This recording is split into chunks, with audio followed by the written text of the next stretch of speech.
Welcome. We're only 5 minutes behind schedule, and that's all of my fat fingers getting Zoom up and running. So I thought I'd take us through just what we have coming up in the future here. So for our first Thursday, oh, that's good. It's showing the screen number. We'll live with that.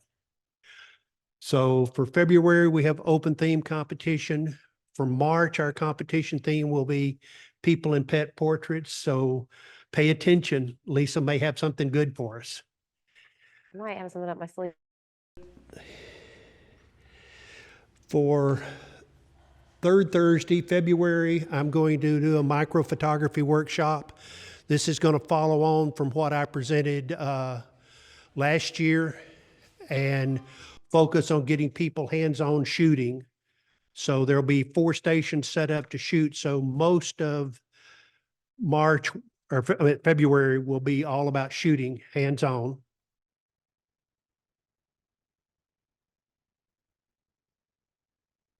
We have 2 photo shows booked right now. Verlin and Carol are driving, making that happen for us.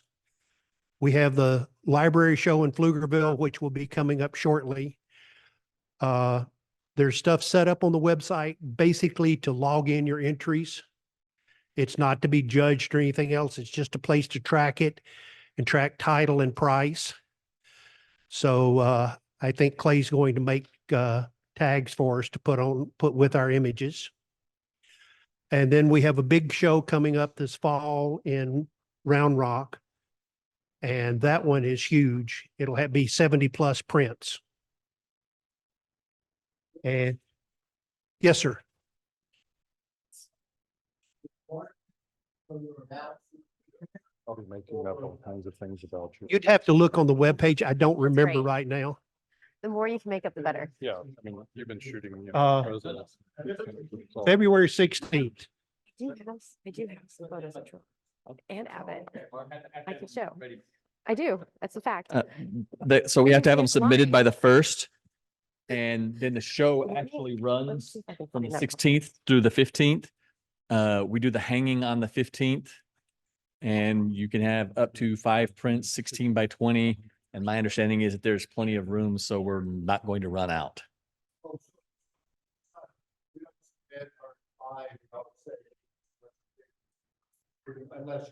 No, the intent of the submission on the webpage is just to get a log of what we're expecting to get. So we know what to expect. It's not a juried show. There's not a specific size. Yeah. Like 10, maximum 16 by 20. Preferred is 16 by 20. There is no maximum. Just check with the show coordinator if you have a bigger image.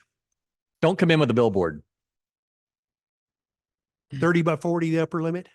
That would be reasonable, yeah. If you happen to have a few of those. And then, of course, it's a public library, so bear that in mind with your themes.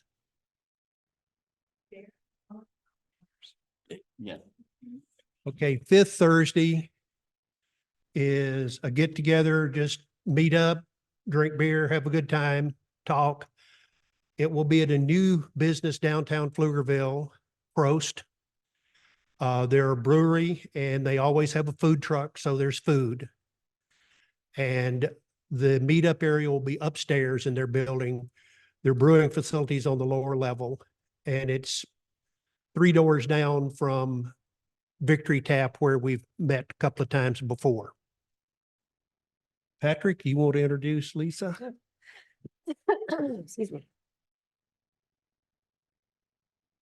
Good evening, everybody. I'm supposed to hold it up here so that I can no, I won't do that, but yes. Okay, so our guest this evening is Lisa Hause. Lisa is a commercial photographer and a luxury wedding and portrait photographer. She hails from Lockhart, the thriving metropolis, and but she's been doing this photo thing for about 20 years. So she's got a couple of, she has a little bit of knowledge on how to do this, I think. So The work, if you had a chance to go out to her website, is very, very creative. It's beautiful. I love looking at that and what have you. And how the two of us bumped into each other was rather strange. In between looking and being a photographer, sometimes I actually have a day job, and I was at a conference. Lisa happened to have been the event photographer at that time, and she was walking around with one of her cameras. I made a comment about the camera, yada, yada, yada. Went on from there, and lo and behold, Here we are. she agreed, unbeknownst to what we were about to throw her into. Yep. that's She okay. agreed to come and talk to us and give us some tips. And if, are you setting up, or we need to set up? I need to stop sharing. You're setting up lights this evening? Oh, I'm sorry. Oh, so I think whenever we have a break, I will set up my background. I think I might. Oh, she's I'm like- oh, excuse me. Can you hear me? Well, it's fine. It's okay. So I'm not sharing. I will, if you want me to, I will set up a little backdrop with one light that I bring into offices. It's a very efficient setup. I didn't bring my other modifier, which usually goes underneath. It's like a little half horseshoe. It illuminates underneath their eyes. So I just brought the one light to show you that you can do portraits with one light, and they look professional and they're great, and it's an easy setup. So yeah, if we have a break, will we have a break at some point? Okay, I just need like a few minutes to set that up. If we want to, we don't have to. I have images here that show what it looks like, what the final product looks like. So I'll leave that up to y'all. If anybody wants a headshot done tonight. Share yours. Okay, Okay. So we have all these wonderful things. We have all these engineering types running around up here. It's lovely. And I'm one of them. That's terrible. I'm backing out. No. Oh, there we go. Okay. Now we're sharing the right screen, there. almost. We'll start with this one. Okay. So you are mic'd with I don't know. Hello? let's check to make sure. Is it just doing to the audio of people watching? Or is it? Okay, Also, okay. There. Okay. Little dead tone. Hello? It's fine. Okay. I think So- it's on. I mean, Yeah, I think, yes, it is. I Yeah. see all the lights are on. Yeah. Okay. So okay. I'm so- going to stop I'm talking good. and let Lisa do her thing. Hi, everybody.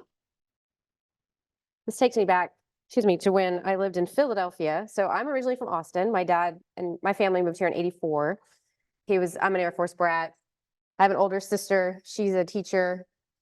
So I'm from Austin, but I moved to Philadelphia in 1997. I ended up going to school up there for photography, which is where I started. Shot for a wedding studio almost 9 years. So I got my start in weddings up there, just kind of on a whim. I was a coordinator for a law firm in Center City, Philadelphia, and I was going to school at night, taking studio classes, and I walk into the elevator with all my gear, and the secretary asks me, like, what's all that stuff? And I go, oh, I'm going to school for photography. She's like, oh my gosh, this is really great. My husband's a wedding photographer, and one of our photographers had a mild stroke, and we're looking to like replace him for a few months. And have you ever shot a wedding? And, I press my floor, she presses her floor, and the elevator goes up. And I was like, I've never shot a wedding. I don't know. And she was like, why don't you just bring in your schoolwork and meet with him and see if you like it and whatever. And I was like, okay. So I took my, thing, I shoved all my photos in there, and I took it to his office, and he was like, yeah, I'll take you out. And this was before digital. So we were shooting with a Hasselblad. I was shooting with 35 millimeter rolls of film, color and black and white. You put them in two baggies and you hit the road, and, you shoot black when you need, black and white when you need, color, etc. So ended up loving weddings. I shot with him for 8 years. And then I moved home. My dad was sick. And so I was like, I'm going to take my profession to Austin. I moved to Austin, back to Austin in 2010 as a professional photographer. I was like, I'm not going to do a day job. I'm going to do this full time. Here I go. I knew nobody. Everybody, I was 34 when I moved back home. So everybody had, families and kids and professions. And I rolled in like, hey, I'm new into town and I'm going to shoot all the weddings. And so I had to kind of start over, and I had to start networking again. And really get into the wedding scene in Austin, Texas in 2010. And it was digital. People were shooting, so we were shooting digital. So I really just started networking. I joined ILEA, which is it's International Live Events Association, which is photographers, wedding coordinators, kind of everybody in that sort of business. And from there, that really got me into meeting everybody that I wanted to meet. But I didn't know anybody, and I didn't have enough contacts to really start my own business. So I started working for a studio called Studio 563. And they did super high-end weddings in and around Austin, Dripping Springs. He hired me. I shot with him for 4 years. They ended up shutting their doors. And then from there, I launched my career as a sole proprietor, small business, LLC in 2012, 2014, 2014. So I shoot weddings, I shoot portraits, I shoot, I had an engagement session, this photograph, had an engagement session out in Marfa. Actually, it was an elopement during COVID. And these guys I met on the way in, he was like, why don't we meet you out there with a bunch of horses? And I was like, why don't you? And so I did the engagement session or the elopement. And then I was like, well, since you guys were so nice to like, let us use your horses, can I take a picture in front of this Prada sign? That's, I'm sure everybody's seen it. And they did. And so this is just one of my favorite photos. But before I go on, do y'all have any questions? So let me ask y'all, what does everybody focus on here? What do we shoot? What do we like to shoot? Birds? I love birds. I have a lovebird. I'm being partially sarcastic because of what's popular, but yeah, lots of birds. Lots of birds. Okay. I walk the trails in East Austin and there's a lot of birders out there. You've probably run into me. Portraits. Okay. People. Same. Landscape. Yep. Flowers. Yeah. So that's where my passion started. It was a hobby when I was 16. I would take my little Canon AE1 35mm camera, and my parents were making dinner and I'd run outside and they're like, where are you going? I was like, I gotta go take a picture of my tree. The sunset's perfect. And they're like, you're crazy. And I still have that photo. So yeah, it started with that: landscapes, flowers, travel. I went to Italy in '96 because I was working for that travel coordinator, and they sent me on this trip to Italy for 7 days. And I was like, wow, that's special. But I took my camera and it was all 35mm film. And I just ran around the cities, Venice, Florence, Rome, with my camera. And when I came back, I put it in these little albums. And then my next little job was working at a travel agency. And this woman would sit at my desk and eat raw eggs or boiled eggs, hard-boiled eggs, that smell. And she would sit there and crack them open and sit there and talk to me. And I'm like, oh gosh, I love you so much, but finish your egg and then come see me. So anyway, so she saw these albums of Italy on my desk. And I'm just, taking pictures. I don't know what I'm doing. She's like, Lisa, these could be in a wedding. These should be in a travel magazine. I was like, what are you talking about? She's like, you need to go to school for photography. And I was like, what? She's like, these photos, because we worked at a travel agency at the time. She's like, these could be in any of our travel magazines. And I took her advice, and this is when I was living in New Jersey. So I went to the Community College Community College of Philadelphia, and they still do have an amazing 2-year associate degree program. And that's when I started going to school there. And then that's how I met the photographer and shot weddings. And then the journey kept going. So I have a ton of work that I can sit here and show you. Or you can ask me any kinds of questions that pop up. Yeah. Okay. So let's see, we're here for portraits. So I'm going to show you a bunch of portraits. Let me see here. Yeah. So it sounded like you started a little bit, because I did this too. I sort of started with the farms, like walk around, and then moved into portraits. Say that again. You. Like when I started with kind of like barns, like walk around. This will help, hopefully. Sorry. You're I fine. always yell at him for holding the mic, so it's his revenge. But like when I started, it sounds like you're from the same boat. Like you started maybe with barns or sunsets or something, and then moved into people. Yep. And I've kind of followed the same path. I'm doing more people now than before, but I originally avoided people like the plague. So can you maybe give some, yeah, and they move and it's, and it's, I mean, those elbows, I mean, it's just crazy, right? So maybe can you give some pointers for somebody who's at that phase where they're like, they're moving from like Sunsets, Barnes, Walker Evans kind of stuff into the, you know, Yeah. the portrait, the The people, the yeah, people like, part of it. Um, thank you, sorry. yeah, shoot a lot. So,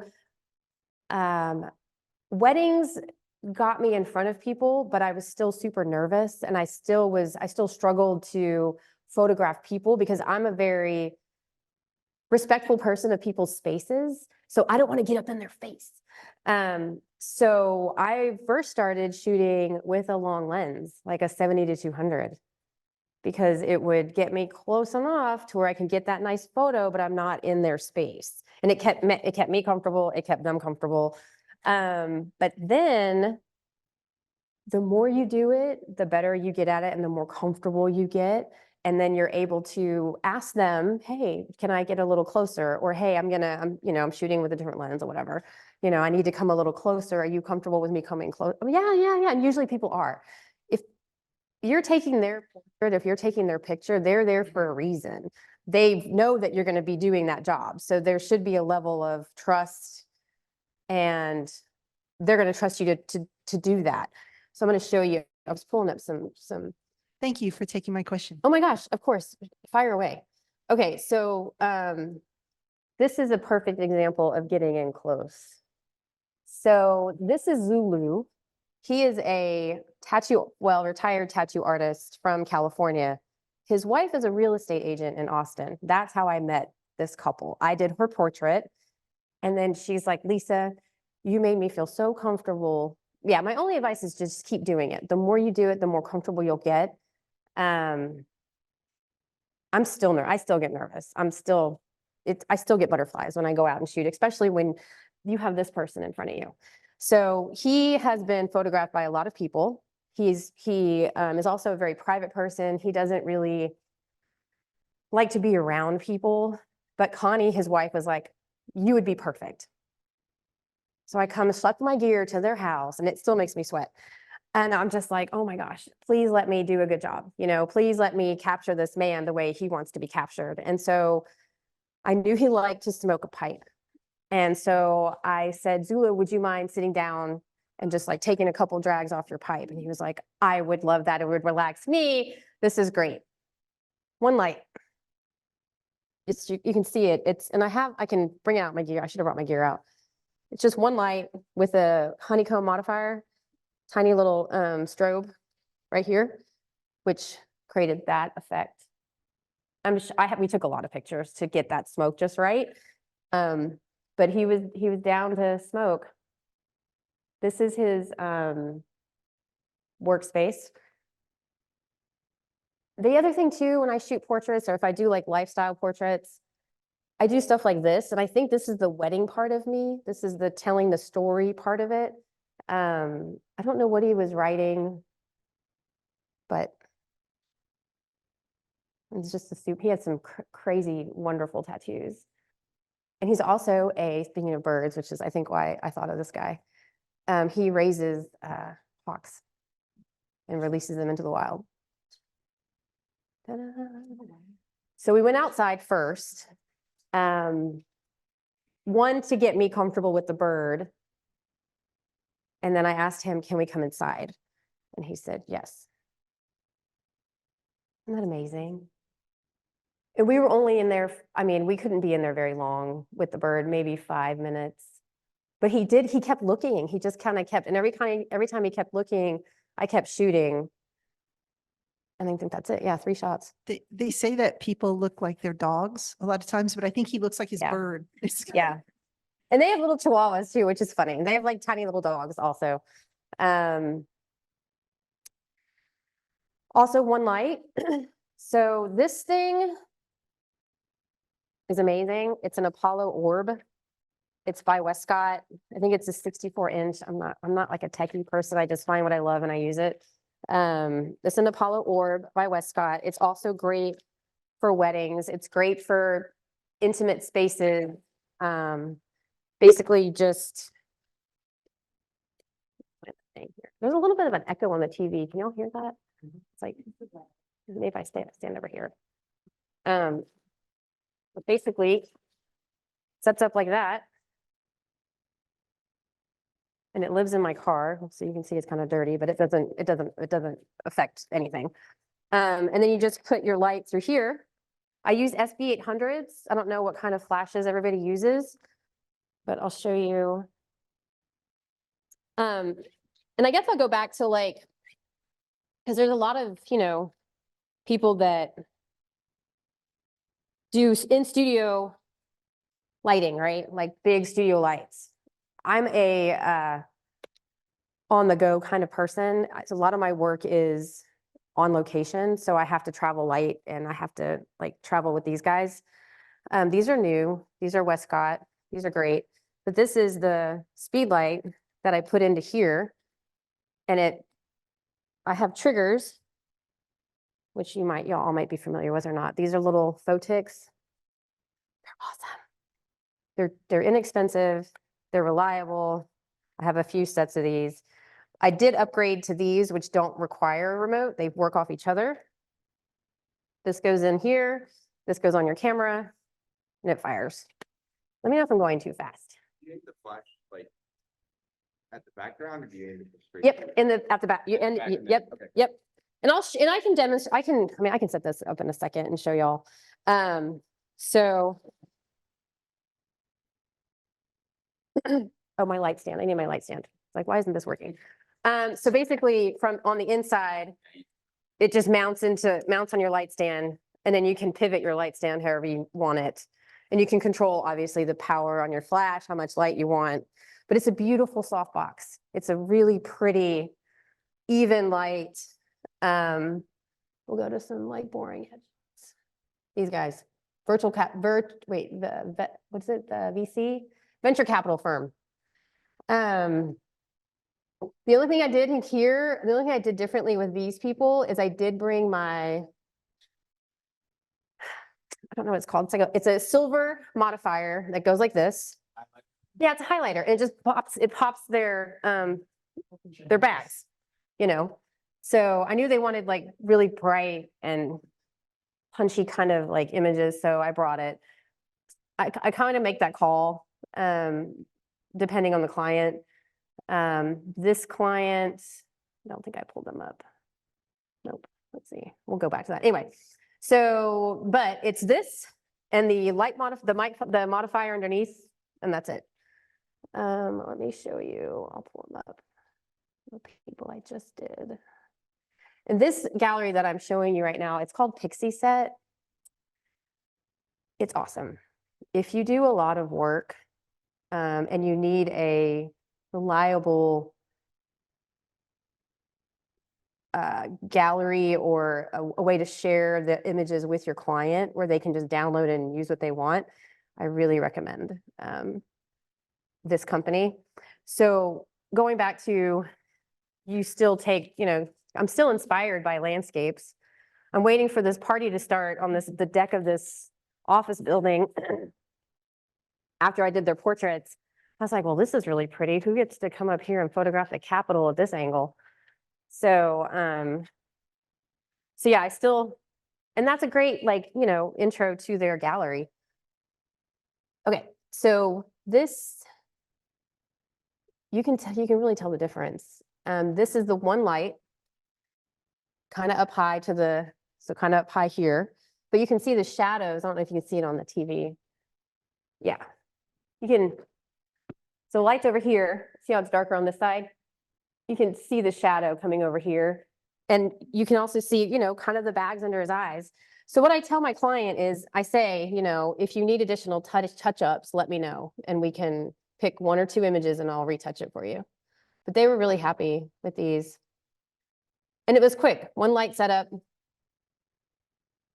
Different poses. This guy went to A&M, so he was like, can you do the ring? We did, it's fine. Questions? What lens? Thumb out front, looked awful big. I probably did it with my 70. probably had my 70 to 200 on. I can probably look it up. I try to shoot like 85 with my portraits, but when you're shooting with your zoom 70 to 200, you kind of, wonky with your exact millimeter. So But do yeah. you have special ways to get them to be relaxed and pose like Me. you want them to? Me, I walk in and do this. You just, you just get more comfortable. Well, I do, so they usually say, oh my gosh, I'm so uncomfortable in front of the camera. So am I. So, and truly I am. Like my website, I'm working on my website, and she's like, Lisa, you have no pictures of you. And I'm like, I know. She's like, we need more pictures of you. I was like, I don't like pictures of me. And she's like, but I was like, the photo that y'all used for your little talk, that's 12 years old. That was that's the last shoot I had that a professional photographer, a friend of mine, did of me. I haven't had another one. I'm just now researching to get another shoot done, literally today. And then I thought to myself, I was like, I'm so uncomfortable in front of the camera that I was going to do it myself. I was like, I can do it myself. Like I can set up my backdrop. I have a black backdrop. I can set up my chair. I've got I've done self-portraits. Like I can do it. I can do it myself. So it's just relating to the client and being genuine and being authentic, We can do it for you tonight. Okay. I'm sorry, I can't hear you. We've got a bunch of photographers here. We can do it for you. I mean, that's true. And I'm bringing my backdrop. I guess if you shoot from here up, I was like, what do I wear? So just listen to your client and be authentic. How often or how much do you direct the people when you're taking their pictures? Are you talking to them the whole time? And Yes. later we can see how that works. Sometimes people get in, like this girl, not Sway, but it's Sloan. Her name's Sloan. She got in, she was just like, and I was like, I love that. Don't change a thing. And I'll say, stop, let me grab this and then we'll move on to something else. Usually when I come into a corporate environment, I do 3 shots, which I'll show y'all. So I just really want them to get comfortable in front of the camera. So just sit down and get comfortable. And I tell them, I'm like, shake it off. And then they sit down, like, okay, well, this isn't so bad. I'm like, yeah, it's not. And then I'll say, let me test my light. And which means I might be, or I may not be. And I just kind of like take a few shots and then they're like, okay, well, this isn't so bad. I'm like, no, this is great. Okay, ready? Here we go. So I'll do like a shot straight on like this. They're usually sitting down or standing. They specifically wanted to be standing. This firm was like, we need standing shots. I was like, okay. So, but then I also pay attention to, like, this guy put his hands in his pockets naturally. And usually I don't say that to people, but he did. And I was like, that's perfect, do that. And he did that. So what I usually do is I start here with their shoulders like at the camera and I do a 45-degree angle this way, shoot, have them lean or whatever. And then I do a 45-degree angle this way. That way they have a few options, but then it also gets them just comfortable it gets them more comfortable. And they had a blast, this firm. They had so much fun. I was like, well, that was easy. And so we also did like a group shot in their offices. Again, just the one light, just that one light, up pretty high. This is probably one of the things that I've learned from weddings too, is how to stage group shots. Moving a lot of furniture. Did I answer your question? Okay. I ramble. Just. I was gonna ask about the shots. Can you give us some pointers for groups? Yeah. Let me repeat it for the folks on the call. I wanted to ask about group shots. If you could Group please shots? give us some pointers for how to work with a group. Thank you. Well, okay. So they didn't tell me that they were doing a group shot until I was there, because they were like, oh my gosh, Lisa, you're so fun. Can we do a group shot? I'm like, oh crap. Can we do a group shot? Is there a space in the office that can do this? Oh my gosh, help. So I said, yeah, let me go run around real quick and see if I can find a space. And so I asked them how many people, and they're like, everybody. And I was like, okay. Those chairs were not there. Those chairs, they were there, but they weren't facing that way. So I always look, because you want layers.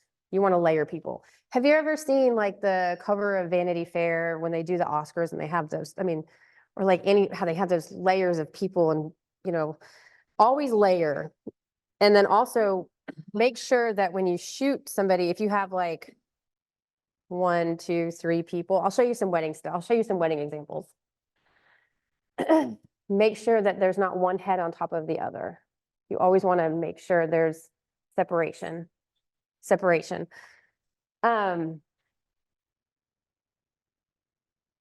With this shot, I said, would anybody like to sit down? And usually people are like, I'll sit down. And people that are more shy will stand in the back. So I give people that option. I'll just say, who would like to sit down? And those 2 people wanted to sit down. And that worked. And the other thing, when you have people sitting, people automatically do this. Sorry, camera, I'm moving. They go like this. They all do this. I'm like, no, sit forward in the chair. So you see how they are both. And she crossed her leg and did this. So always make sure, I always tell them on the edge of the chair, just on the edge of the chair. And that get your shoulders back and sit up and not like this. So that's one. I usually get the seat people sat first.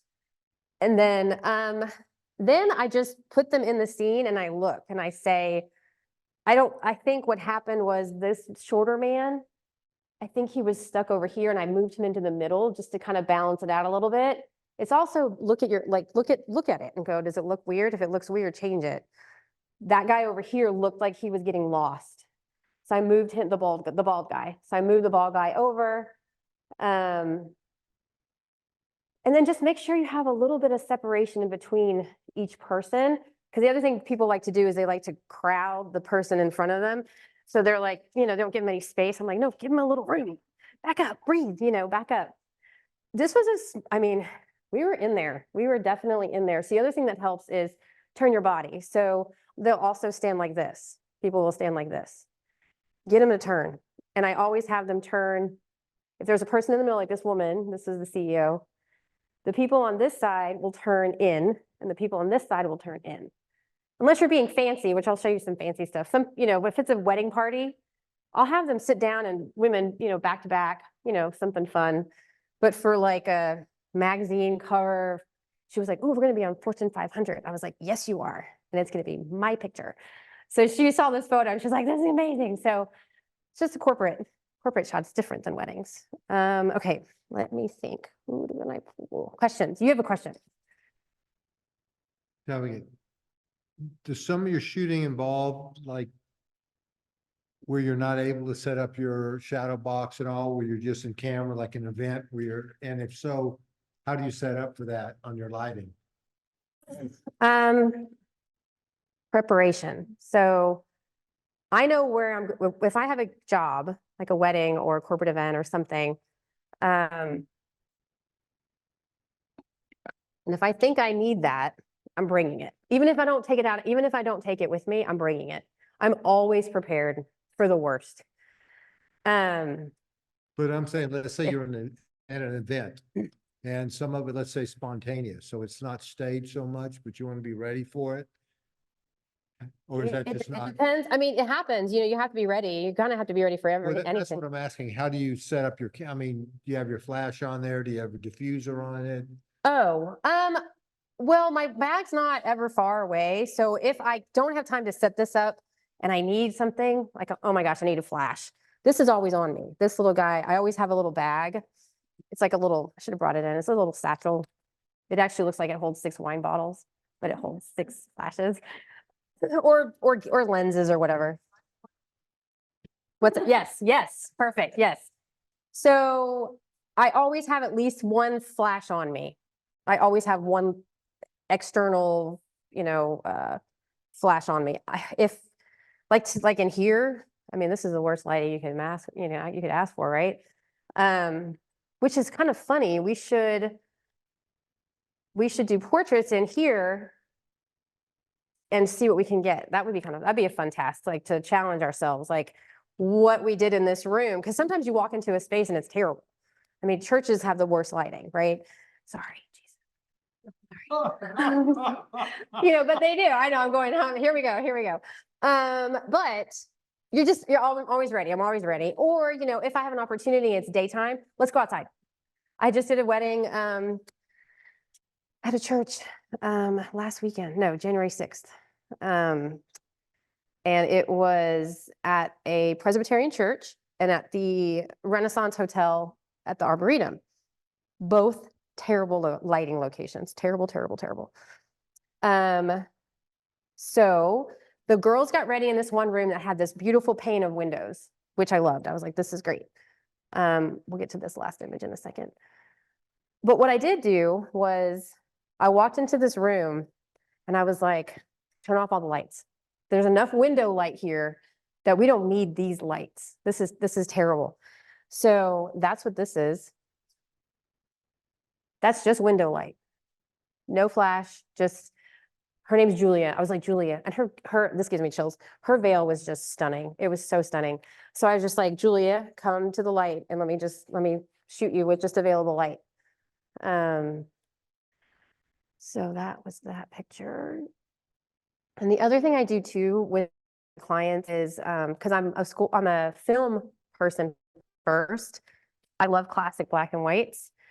With digital today, I deliver color, but then if I look at a photo, I'm like, oh my gosh, that would be really pretty in black and white like that. They get copies of both. They get color and black and white. He almost fainted during the ceremony. That's why they were sitting. Over here. Excuse me. And they had a 4-hour reception that I had my second photographer and I come out. Oh, wait, hold on, let me back up. So at weddings now, they give you these, I'm sure you've probably been at a wedding where they hand you it's like a styrofoam glow stick. I don't know if y'all haven't been to a wedding lately, but they have these things. And they're lit up and they're fun. Like, people dance with them and they run around the reception with them and they're great, right? And they use them for exits and whatever. So a 4-hour reception, I'm like, I can't shoot dancing for 4 hours. That's gonna drive me crazy. So my second photographer and I were like, let's go outside, take some of those glow sticks and see if we can play around with the light. So we made a heart. So I wish I had done it behind the scenes, because her name's Rachel. She's literally behind them like this. She's standing behind them and she's taking these glow sticks and she's like, like really, really fast. I can show you the before and after too, but that was the one that nailed it. And because I'm shooting it like, I think I was shooting at 2 seconds, probably at f8. They had to stand still. Like, you know, I'm like, okay, Julia and Eric, don't breathe. Just stand still. And they did great. They did great. You finally use a strobe to freeze them. I did use a strobe and you can see it right here, this light right here. And you can see my light stand. Oh, that's funny. I thought I took it out. So you can see my light stand right there. And the light's hitting her. Like, you can even see the shadow on her dress a little bit. So yeah. And I used, I think I used this guy really high up on a light stand right here. Just like that. Boop. That's really funny. Bad editor. It's okay. Take it out later. What else? So here's a good example of 2 lights. No modifiers. 1 light over here, and then 1 light over there. And just pow. Because it was completely dark outside. You could not. The creativity of that with the white car and them in front of it. I think that's kind of cool. And that's posing too, you know, that was a pose. I told Eric, first of all, he couldn't wear his tie all night because he was going to pass out. He was so nervous the whole day, y'all. He was the sweetest kid. But it's sexy. I was like, no, it's great. It looks like Justin Timberlake. You're great. Leave it. But I was like, Eric, I just want you to lean against the car, and Julia, I want you to look back. And they also got, which was not intentional, complete accident. It's called I think it's called like the Blue Oaks Ballroom. That blue light in there is a tree. It's an oak tree in the reflection of the car. Hey, Lisa, Yes. on that lighting setup that you have. Okay. So your key light is on your left-hand side, with the back of the car. Yep. Yeah. Okay. So did you do a test shot or 2 or 3 Yes. to get that exposure and Yep. then brought the couple out? Yep. Sometimes, yes, yes. In fact, after we did the silly heart photo, the car shows up and I was like, yeah, the car's here. Woohoo. Rachel, stand in front of the car. Let me test lights on you. And so we did that way. They come out for like 4 minutes and then they go back inside. So, I mean, I did like maybe a little playing around with it once I had her in the scene and him in the scene, but I know my lights so well that I can dial down in a second if I need to, or dial up. Like, and it's all on the back of your camera. I mean, it's all back here now, which is one thing I love about these things. Everything's so easy now with just boop, boop, boop. You just go up or down, probably still set. So it's on TTL. So I can just go -3, boop, boop, boop, boop, boop, +3, and it blasts them. But there's also other modes. You can do there's so many modes. Anyway, questions? A lot of stuff. What time is it? 7:45. Yeah. So about props, like how do you? Props, like do you use props? Like it seems like you do a little bit, like how do you decide, like, are they holding something in their hand versus do you just want to do, sort of the raw image of the portrait? Let me think here. She's a writer. Let's see, props. I don't usually have my people holding any props. The only props I can think of would be like a bouquet. But even sometimes then I'm like, ditch the bouquet. At a wedding, tying the shoes, the guys tying the shoes, boutonnieres, anything that fits the scene. But I don't really add any. I don't add, except for the silly glow sticks because we were bored. 4 hours of dancing. Okay, so let me see here. I'm trying to think. We were talking about available lighting and like, how do we prepare for like situations? Let me see here. You have to kind of take the location as it is and use the location in a way to make the play. Yeah, and so one thing, okay, so I shoot a lot of corporate events. And there's a lot of stages, right? But sometimes you can't rely on the stage people to bring in the great lighting, right? You hope they would because they're gonna have speakers on stages. So you hope that you walk into this room and they're gonna have great lighting. Sometimes they don't. You're like, are you kidding me? Like, I mean, I photograph Greg Abbott all the time. And luckily, I mean, they have their stuff dialed in. But I mean, let's see. This isn't great lighting. So I would bring in, this is a smaller conference. This is the only lighting. It's not great. So I will bring in my light and usually put it, like if this is the stage and someone's speaking, I would usually put it where that clock is. And that is just a fill light for them when the lighting is terrible. Let me see if I can find an example. And then like, yeah, this is not great lighting. Let me see if I have what you can really see.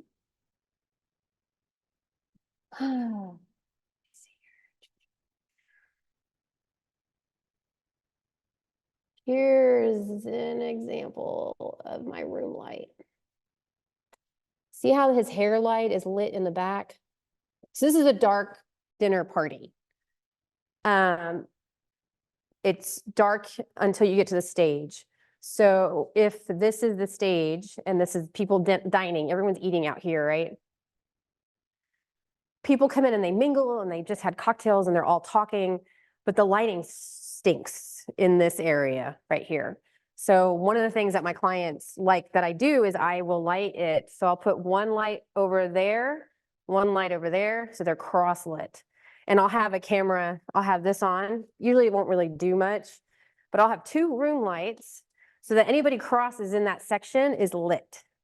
So like her cheek, this would be a flat image if that was not, it would just be like on camera flash, which is terrible, can be great lighting, but most of the time it's terrible. So I like to add a little dimension, even like you can see on his back. This is all, that's my room light right there. That's my, it's a little hot, but you get the idea. Like it just gives a little more depth, I think, to the image. And it's easy to bring, you know, it's easy to bring with you. To clarify, you have the two lights in the corners crossing each other and an on-camera flash or, okay. Yep. 3 lights. So I would usually have, I usually put these guys out. I stay in the field. So I have a light stand there, like light stand there, basically in the middle of this room. We can even play with that later if y'all want. I can show y'all. And then this is on camera. But this really is just a filler. It adds a little bit of pop. It doesn't really do a lot. Here's Mr. Abbott. I think that's available light. I shoot a lot of events for the Texas Public Policy Foundation, the conservative think tank. They've been my client for 10 years. So I've shot all kinds of all kinds of people. Okay. Let me think if I can show y'all some. Oh, here's a good example of, I hope I have a light with me. Okay, so I'm shooting this bat mitzvah and it's at Westwood Country Club. So the main party is in the country club, but then they're outside under a tent for the ceremony. But then after the ceremony, they're bringing in alpacas. But it's sunset now. It's dark. There's nobody brought lighting. It's just the girls and the kids with these alpacas, and they're dressed up, and the alpacas, and they're adorable. But being a professional photographer, you got to bring your lighting. Oh yeah, that's the thing. They bring them to weddings. Oh yeah, yeah. So I even created like their own little gallery.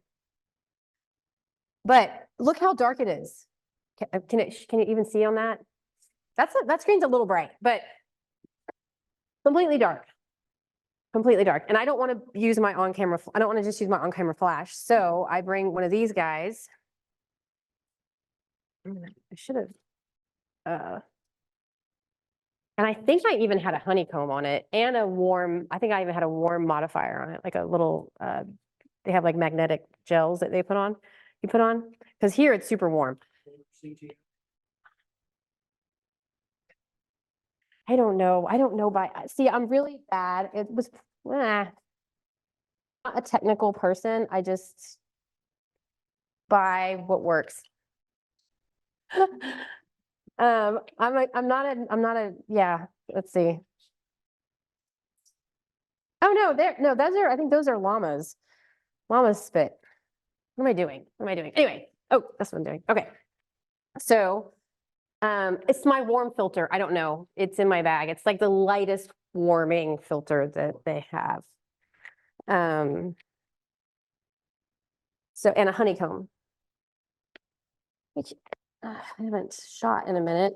All my gear's everywhere. Oh, here we go. So look how fun these are. This is it. And it's magnetic.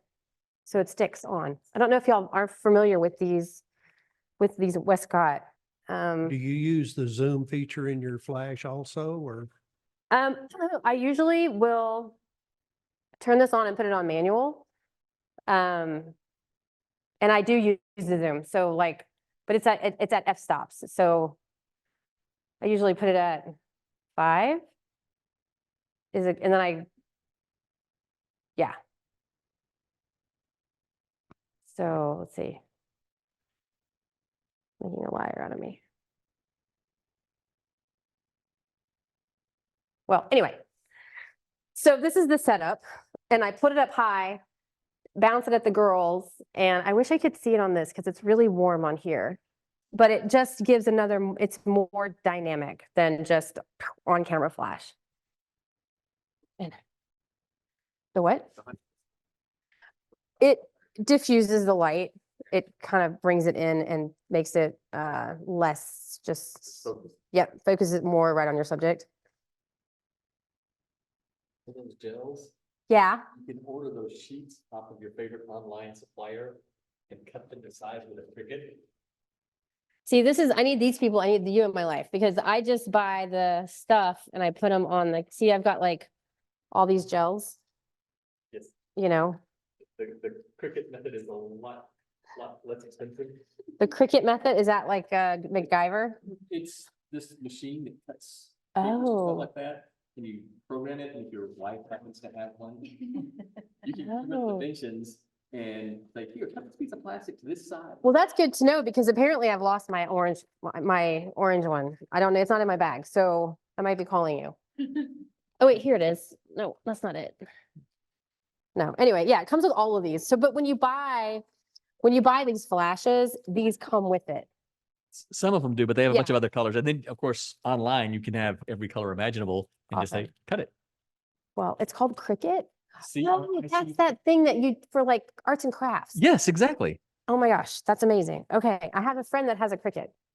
She like did all the stickers on Yetis and stuff for us and like, Yep. okay, So got it. It'll cut that gel material too, just nicely. Okay, cool. Thanks. Yeah, I don't know. So let's see. I'm trying to think. Should we go back to portraits? Let's go back to portraits. Live demo. Live demo. Okay. Yeah. Who wants to be my model? Okay, you want to be my model? Okay. You're gonna have to blow off my head, so I present certain challenges. Well, it's called post. Do we want to take a break and kind of end the video here? Or Ed can carry on and just- we can take some time and set up your backdrop and get ready to shoot? Yeah,